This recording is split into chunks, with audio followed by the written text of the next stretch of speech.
Desde seu nascimento, a Terra convive com catástrofes. O resultado? 99% de todas as espécies que já existiram estão hoje extintas. Nosso mundo foi moldado por forças enormes ao longo da história. E a intensidade destas forças não diminuiu com o tempo. Até agora, os seres humanos tiveram sorte. Ainda não passamos por uma catástrofe global. No entanto, a história revela que somos muito mais vulneráveis do que pensamos.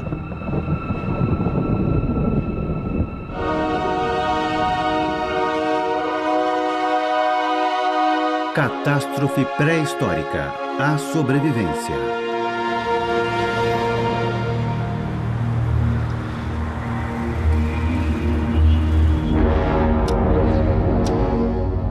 Para compreender a magnitude da história de 4,5 bilhões de anos da Terra, vamos imaginá-la como as 24 horas de um relógio. A Terra se formou à meia-noite. Apenas 9 minutos depois, o primeiro desastre. Nosso planeta colidiu com outro.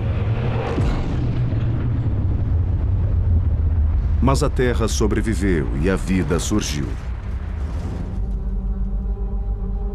Então, às 8h30 da noite, outro desastre. Todo o planeta foi congelado. Às 10h40 da noite, erupções vulcânicas envenenaram o planeta. E às 11h38 da noite, um meteorito gigante eliminou os dinossauros, o que trouxe a evolução dos mamíferos. Somente nos últimos minutos do dia, o nosso planeta tornou-se o lugar que conhecemos. Finalmente, faltando menos de 1 minuto para meia-noite,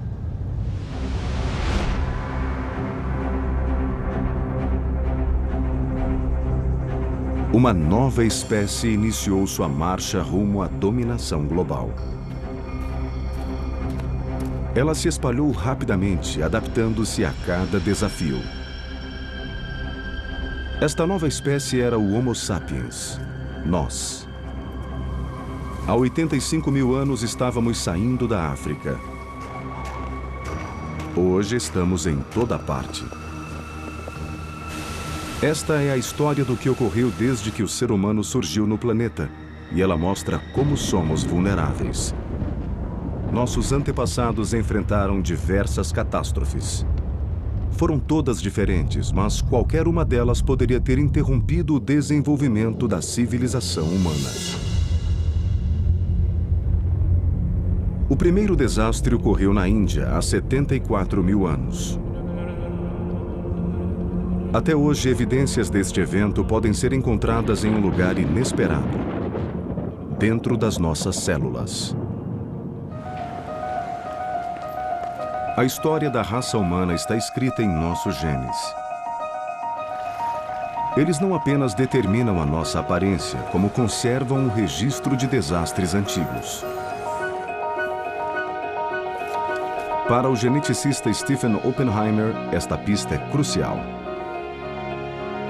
Quanto mais nos afastamos da África, mais a diversidade genética das várias populações diminui, até chegarmos à população nativa das Américas, que tem a menor diversidade de todas. Mas existe um lugar que contém uma anomalia: a Índia. Na Índia, a diversidade genética é muito menor do que deveria ser. Oppenheimer acredita que algum tipo de catástrofe deve ter afetado os primeiros ocupantes da Índia. Algo tão grave que se reflete na diversidade genética de seus descendentes até hoje. O que quer que tenha sido, este desastre chegou perto de aniquilar todo o subcontinente. É difícil estimar o tamanho da redução, mas podem ter restado apenas 600 pessoas, em toda a Índia. Não se sabe o que atingiu a Índia, mas foi algo absolutamente devastador. E poderoso o bastante para aniquilar a maior parte da população. Existe, obviamente, uma catástrofe conhecida que sabemos que data do mesmo período. É a erupção de Toba. Toba é um supervulcão indonésio. Sua última erupção é descrita pelos vulcanologistas como mega-colossal, a maior classificação possível. A data, 74 mil anos atrás. O mesmo período estimado para o desastre indiano. Seria apenas uma coincidência? Ou é esta a catástrofe que matou quase toda a população da Índia?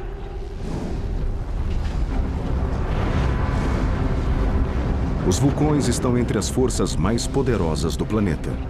Eles podem devastar regiões inteiras e até afetar o clima global.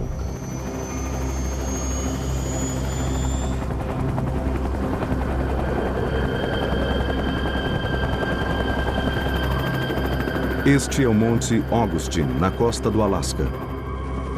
Ele não é um supervulcão, mas ilustra a incrível potência até mesmo de uma erupção pequena. Ele entrou em atividade pela última vez em 2006. O vulcanologista John Power tem monitorado suas mudanças desde então. Estamos a caminho do vulcão Augustine, um dos vulcões mais ativos na região do Golfo de Cook. Durante sua última erupção, o Augustine expeliu cerca de 56 milhões de metros cúbicos de rochas. Foram tantos fragmentos que o monte cresceu mais de 60 metros.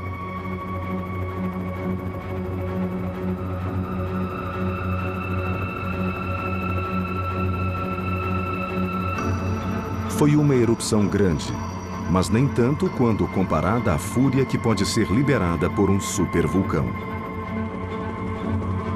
Ao estudar erupções menores como a do Augustine, os cientistas podem estimar a potência da erupção do Toba há 74 mil anos.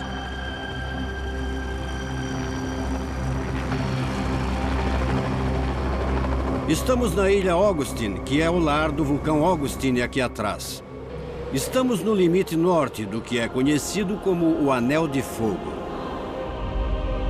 O Anel ou Círculo de Fogo do Pacífico é uma cadeia de vulcões que cerca o Oceano Pacífico.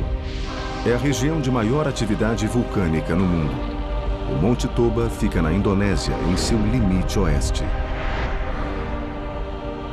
Vários vulcões do Anel de Fogo têm erupções muito explosivas, muito poderosas, que expelem cinzas e outros materiais a altitudes elevadas na atmosfera.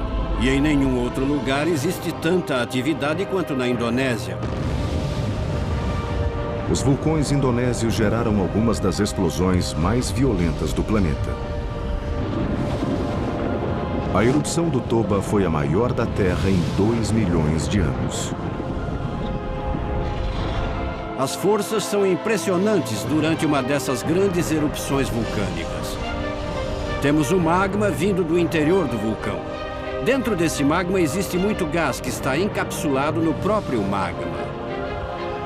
E é a pressão desse gás que impulsiona a erupção do vulcão.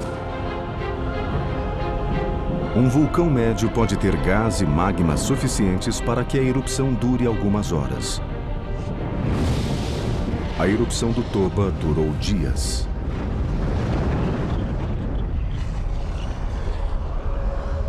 Embora estas erupções sejam raras, os vulcões que as causam não são.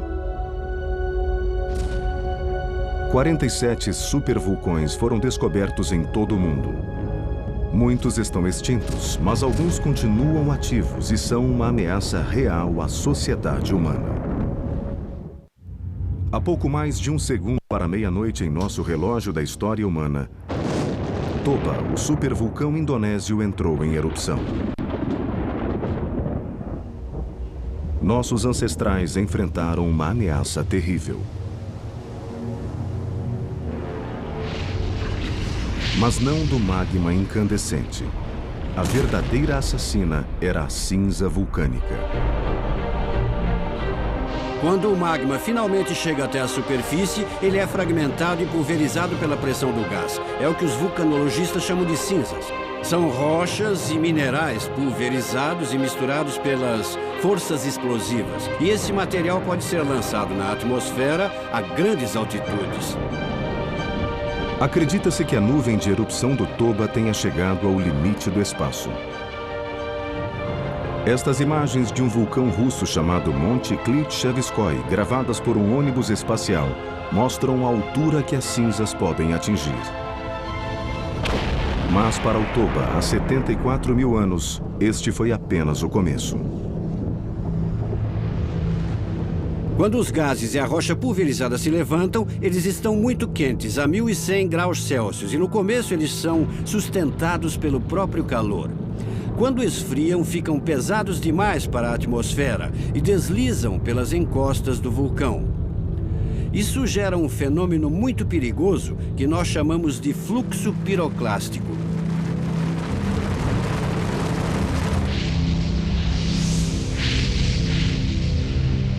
Estas nuvens superaquecidas podem ser imensas. No Toba, elas cobriram a paisagem com 200 metros de cinzas. Qualquer ser humano nas redondezas teria sido aniquilado. E mesmo aqueles fora da zona de perigo inicial não estariam a salvo. As cinzas vulcânicas do Toba percorreram milhares de quilômetros. Na verdade, houve uma produção gigantesca de cinzas. Essas cinzas foram para o noroeste, através do Oceano Índico e cobriram a Índia. Mais de 32 milhões de quilômetros quadrados da superfície terrestre foram cobertos por cinzas. Qualquer pessoa que morasse nesta área morreria de fome. A chuva de cinzas do Toba deve ter afetado muito a vegetação da Índia. E o efeito imediato disso seria que a caça da qual o ser humano dependia não teria vegetação para comer. E, obviamente, os predadores humanos do topo da cadeia alimentar sofreriam muito mais. A cinza era mortal. Mas os vulcões têm armas ainda mais letais em seu arsenal. Um gás chamado dióxido de enxofre. O Toba pode ter lançado até 3 bilhões de toneladas deste gás. O vulcanologista Bill Maguire estudou como o dióxido de enxofre pode afetar o planeta inteiro. Quando o dióxido de enxofre chega na atmosfera, como acontece numa erupção vulcânica, ele se combina com o vapor d'água e gera uma névoa fina de ácido sulfúrico. Os bilhões de gotículas de ácido sulfúrico na atmosfera agem como pequenos espelhos, mandando a radiação solar de volta para o espaço. O resultado? O planeta esfria, entrando em um inverno vulcânico.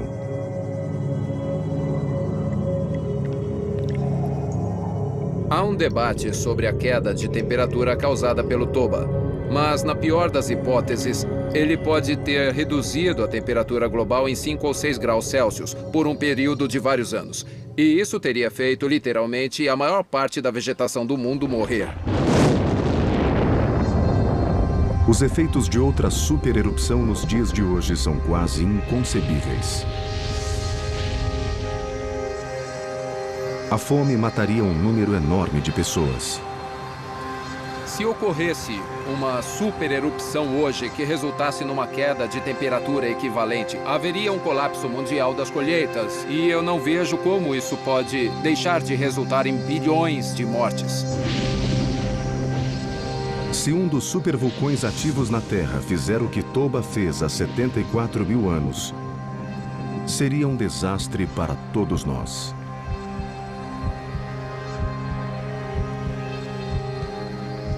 As supererupções parecem acontecer a cada 50 mil anos em média. Mas, obviamente, a Terra não segue um cronograma. Então não fazemos ideia de quando a próxima vai acontecer. O Toba exterminou um grande número de pessoas na Índia. Mas há 21 mil anos, os sobreviventes enfrentaram outra ameaça. Desta vez, algo que afetou todo o planeta. Um congelamento global.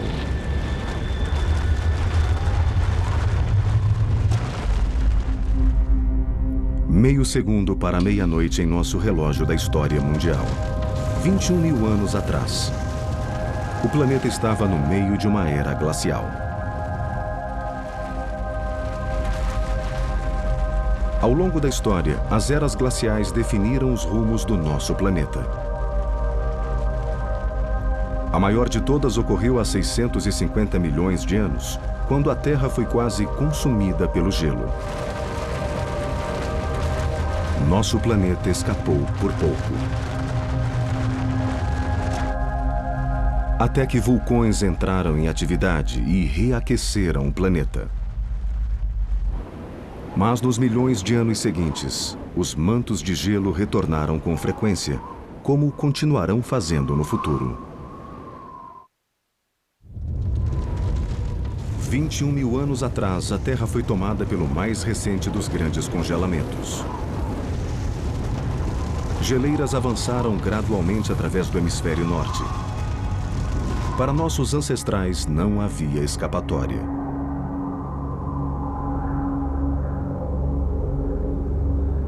As eras glaciais são cíclicas e causadas por variações no movimento da Terra através do espaço. Às vezes, a Terra se afasta do Sol. O planeta esfria e as calotas polares se expandem.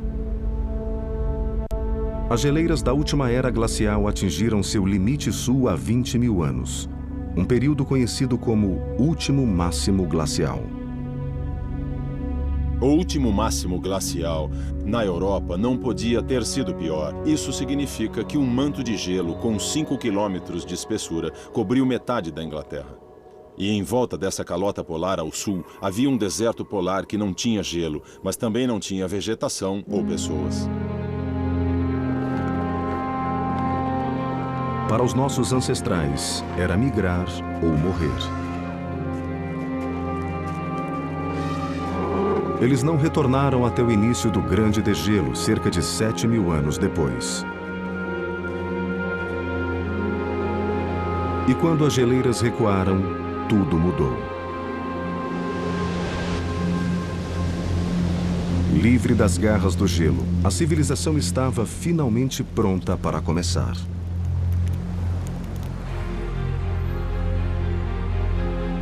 Agricultura, cidades, revolução industrial, bancos. Bom, você já entendeu. O fim da era glacial tornou tudo isso possível. Mas a ironia é que tudo é tão complexo que estaríamos indefesos se as geleiras avançassem novamente. E se existe uma certeza, é a de que um dia o gelo retornará.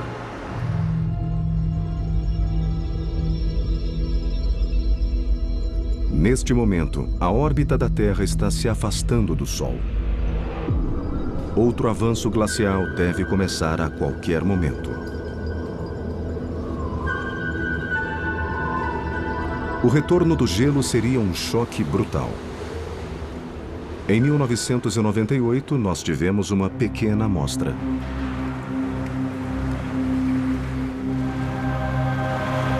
Uma nevasca atingiu a cidade de Montreal, no Canadá. Condições meteorológicas atípicas geraram um acúmulo incontrolável de gelo. 1000 torres elétricas cederam sob o próprio peso.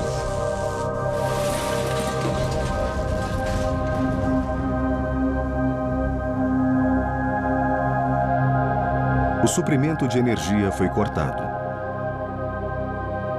Milhões de habitantes ficaram sem aquecimento.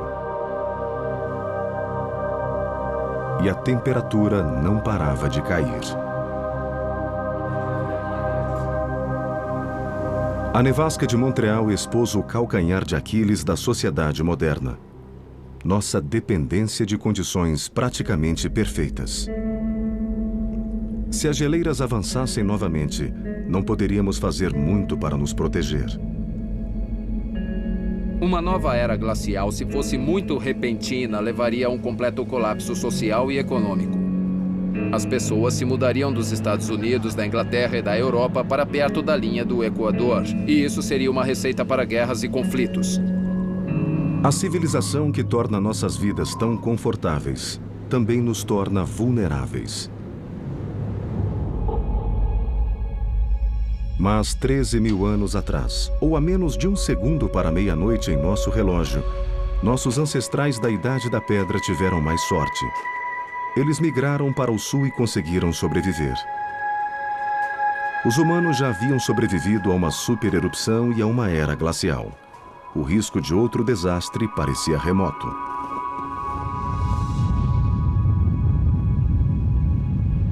Mas, infelizmente, não era. O planeta havia esgotado suas armas, mas era a vez do espaço atacar. A Terra foi atingida por asteroides ao longo de toda a história. No passado remoto, eles chegaram a causar extinções em massa.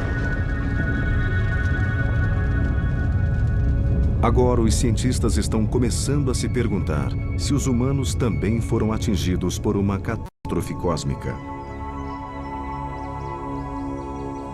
Ohio, nos Estados Unidos. Esse é o cenário de uma grande catástrofe. Uma coisa que teve um efeito muito profundo sobre a vida da época. O arqueólogo Kenton Kersley acredita que no fim da última era glacial, há 13.000 anos, esta região sofreu uma catástrofe que se originou no espaço.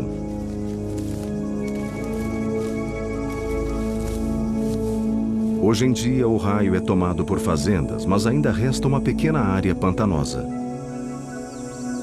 Ela não mudou nada nos últimos 13.000 anos, com uma pequena exceção.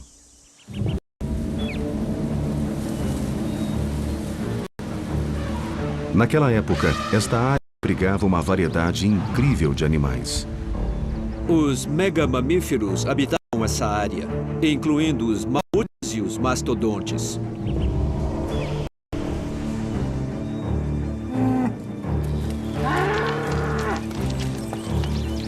Estes megamamíferos eram uma fonte de alimento para o principal predador do continente, o ser humano.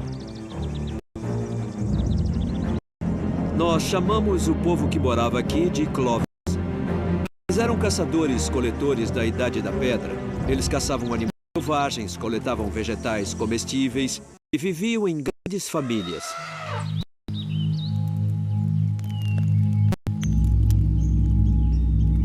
Esse povo passou milhares de anos se adaptando à paisagem. Então aconteceu uma catástrofe. Quando os megamamíferos foram extintos, seu sustento desapareceu para sempre.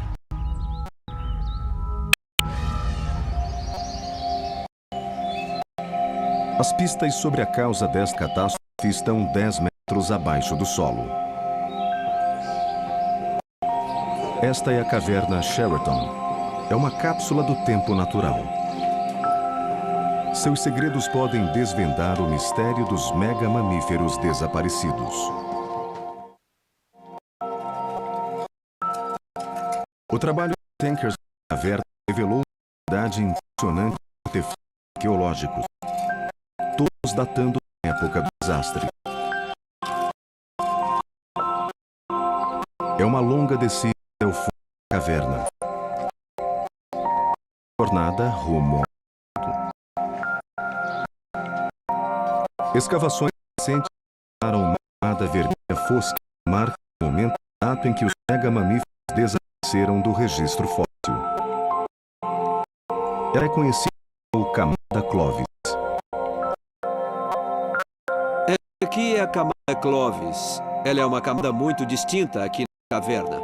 Abaixo dela, temos fósseis de megamamíferos. Acima dela, não há mais megamamíferos. Ela representa literalmente o evento da extinção. Podemos encontrar a mesma coisa em 20 outros sítios espalhados pela América. A camada de sedimentos marca o momento exato em que os megamamíferos desapareceram. Uma das coisas que me intrigam a respeito desse período e a respeito desse sítio é que não temos uma resposta clara quanto ao evento que causou a extinção dos megamamíferos. A caça excessiva ou a ação dos humanos não está se encaixando. E analisando as outras eras glaciares que vieram antes, esses megamamíferos não tinham sido extintos. Então, por que agora? E por que aqui? É uma das questões mais intrigantes que eu já encontrei. A escavação continua. Mesmo após uma década, eles continuam encontrando ossos. Veja, embora este osso pareça novo, ele tem 13 mil anos. Ele data do evento de extinção. E sugere uma morte violenta. O mais empolgante a respeito desse espécime são as evidências claras de queimadura, literalmente um escurecimento. Esta é a tíbia de uma criatura extinta parecida com um porco, do tamanho de um javali selvagem moderno. Para conseguir queimar desse jeito a carne de um animal do tamanho de um javali selvagem, teria que ser uma temperatura entre 300 e 600 graus. Esse animal, com certeza, não foi assado numa fogueira. O animal foi incinerado, assim como toda a paisagem.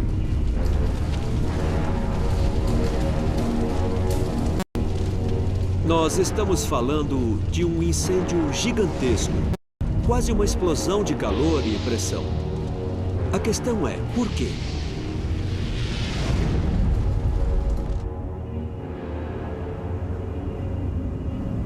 Treze mil anos atrás, um desastre atingiu a América. Os megamamíferos foram aniquilados e as pessoas que os caçavam perderam seu sustento.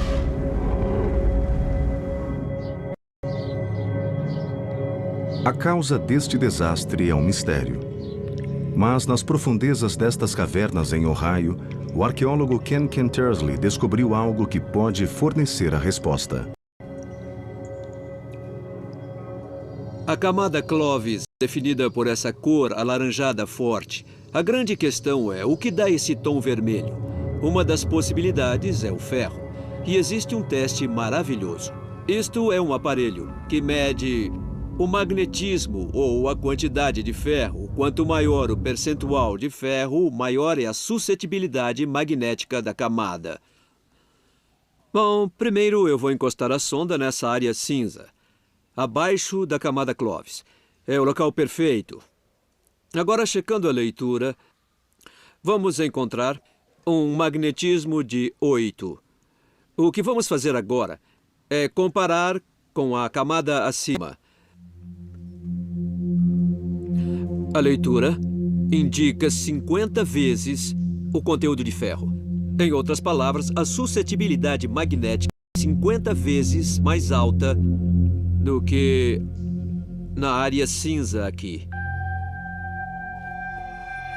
Um experimento básico revela como a camada Clovis é rica em ferro. Ao ser arrastado sobre a superfície, um ímã fica coberto de partículas de ferro. É um teste simples, mas com implicações profundas. Ele sugere que esta região foi atingida por um asteroide. Veja, uma das possibilidades para a origem do ferro pode ser um evento cósmico. Ele pode ter uma origem meteórica. Para dar uma ideia, eu tenho aqui um meteoro. Então eu vou pegar o mesmo ímã. Podemos ver, pelo magnetismo, que os meteoritos têm tanto ferro que o ímã fica totalmente preso.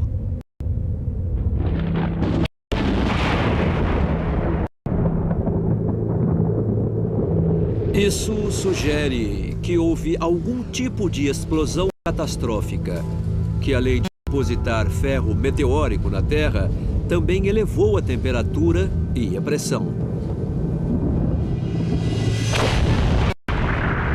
A queda de um meteoro representou o fim para os megamamíferos. Eles não conseguiram se adaptar às condições criadas pelo desastre. Mas os humanos conseguiram, e os sobreviventes se desenvolveram.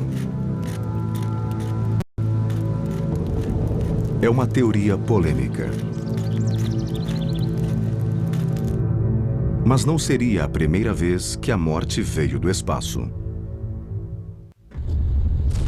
Há 65 milhões de anos, um asteroide aniquilou os dinossauros, deixando como evidência uma cratera gigantesca.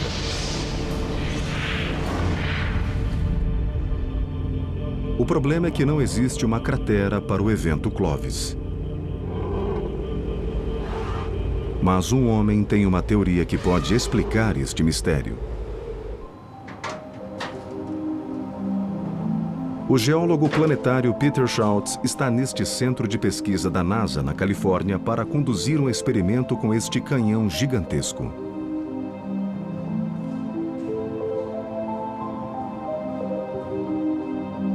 Ele é tão poderoso que pode disparar projéteis a até 15 vezes a velocidade do som. Veja, essa é uma das maiores e mais rápidas pistolas do Oeste. Ela nos permite disparar pequenos projéteis, chumbinhos a velocidades altíssimas. Schultz e sua equipe vão disparar o canhão para descobrir se um objeto do espaço poderia atingir a Terra sem deixar uma cratera. Schultz quer testar a teoria de que as geleiras protegeram a superfície do planeta.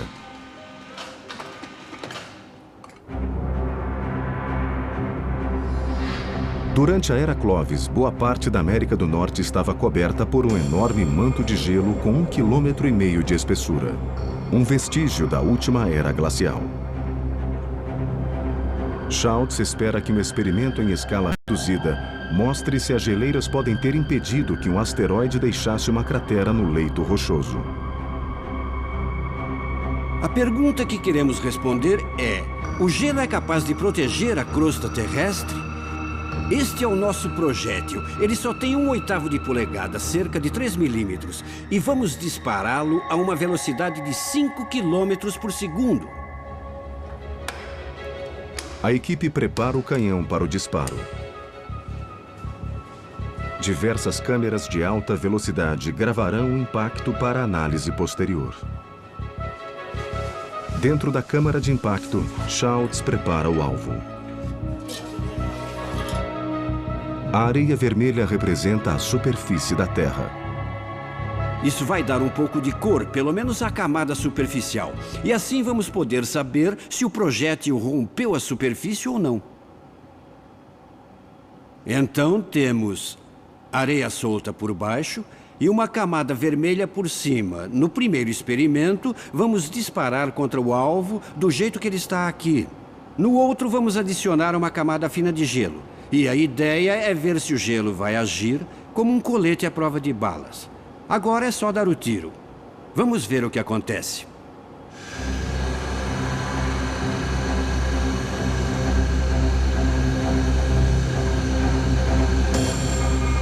O canhão assume a posição de disparo. E a contagem regressiva tem início. A equipe aguarda em uma sala vedada, bem longe do canhão.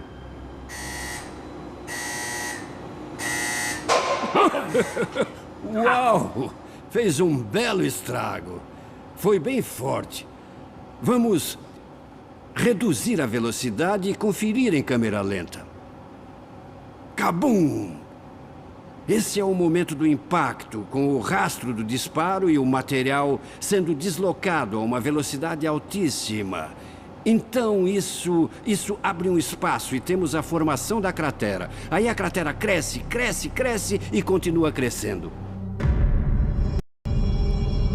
A imagem em câmera lenta mostra o impacto devastador sobre a superfície exposta da areia.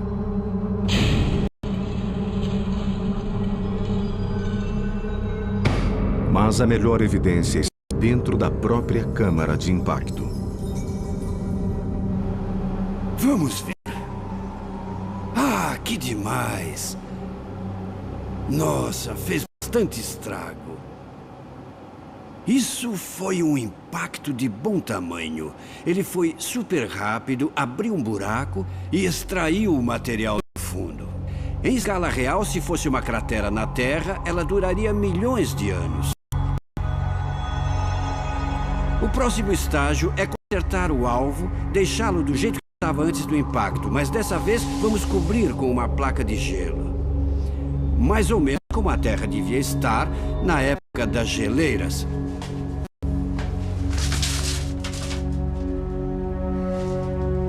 Agora temos gelo em cima do alvo. E o que queremos saber é se o gelo vai isolar ou proteger a camada subjacente do impacto.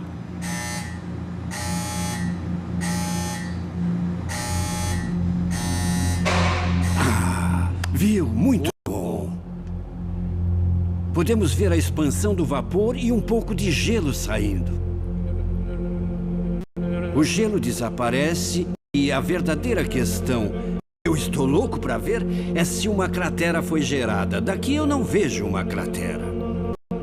Vamos ver o que aconteceu. Ah, nossa. É incrível. O gelo estava aqui e ele realmente protegeu o alvo. Isso aqui é só areia solta. Com o tempo, esse gelo desaparece, ele derrete. E tudo o que resta é uma cratera pequena. Se isso fosse a Terra, a erosão a faria sumir. Então, quando o gelo desaparece, não sobra nada. Esse é o crime perfeito.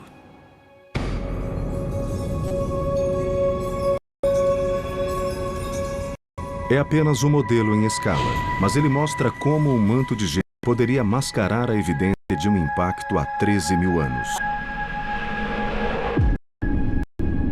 Talvez os megamamíferos tenham sido erradicados por uma catástrofe cósmica. Um dia podemos encarar um desastre semelhante. Um sistema de alerta será essencial para nossa sobrevivência. Algo que astrônomos estão tentando desenvolver no Arizona. Esta é a estação Mount Lemmon, parte do Observatório Stewart. Aqui o caçador de asteroides Ed Bishop vasculha o espaço em busca de objetos próximos à Terra. Eles são milhões, e não surpreende que sejam considerados uma ameaça real por governos de todo o mundo. A Terra orbitando o Sol é mais ou menos como um carro de corrida percorrendo um circuito oval. A colisão com um objeto seria como se outro carro saísse do pit stop na frente do nosso carro, representando uma ameaça imediata de impacto e, obviamente, as consequências seriam devastadoras. Todas as noites, a equipe de Bishop fotografa os céus à procura de qualquer coisa que se mova. Ei, André, dá uma olhada nisso. É bem rápido. É bem brilhante, com magnitude de 19 e está em alta velocidade. Vamos checar se é conhecido. É. Ele não foi identificado. Este objeto é novo. A equipe encontrou um objeto próximo à Terra. É um trabalho exaustivo, mas vital. Tiramos 4 fotos ao longo de 45 minutos com cerca de 10 minutos de intervalo. Aqui podemos ver 4 imagens sendo mostradas em sequência. Nosso computador registra as imagens de uma forma que as estrelas não se mexem, mas qualquer objeto que esteja se movendo no céu é revelado como o objeto que vemos aqui.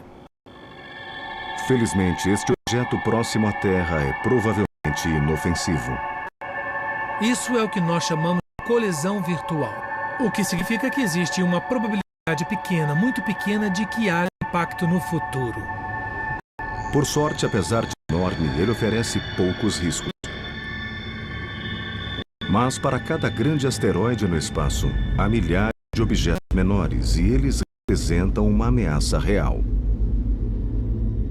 Asteroides são como o cascalho. Se pegarmos um punhado de cascalho, vamos encontrar algumas pedras grandes, mas vamos encontrar muito mais pedras pequenas. E são esses objetos menores que podem estar em curso de colisão com a Terra.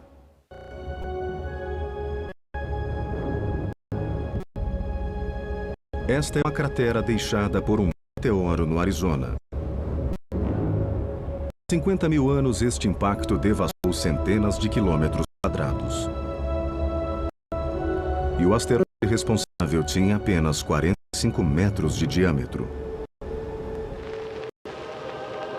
Mas os cientistas russos descobriram objetos muito menores do que este podem ser letais. Estas imagens registram uma expedição científica à remota região de Tunguska, na Sibéria. Essa equipe foi enviada para investigar relatos de uma grande explosão na área em 1908. O que eles descobriram chocou o mundo científico. A floresta foi devastada.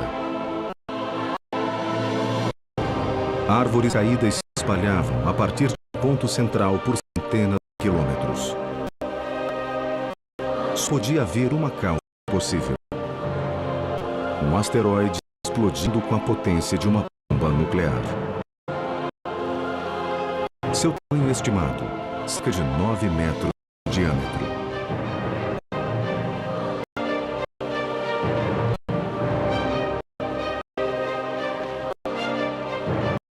Tunguska é a única evidência sólida que temos de um impacto recente no planeta Terra. Olhando para ela, podemos dizer que é bem assustador. Se existisse uma cidade naquele lugar, ela teria desaparecido. Se pegarmos a área que foi destruída e a sobrepormos a Londres, por exemplo, praticamente toda a grande Londres teria sido aniquilada. Projéteis como o de Tunguska atingem a Terra em média uma vez a cada século. Felizmente, as chances de uma cidade ser atingida são pequenas. A maior parte do planeta é coberta por oceanos e áreas desabitadas. Mas Tunguska ilustra nossa vulnerabilidade. Um asteroide mortal pode surgir a qualquer momento. Até agora, nós humanos tivemos sorte. Mas isso não significa que teremos sorte no futuro. Algum dia acontecerá algo que levará os humanos à extinção. Nossa civilização de 8 mil anos é produto de um período imenso de estabilidade ambiental.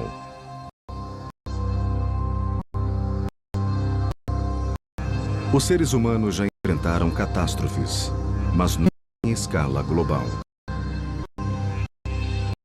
Se fosse o caso, nós não estaríamos aqui hoje.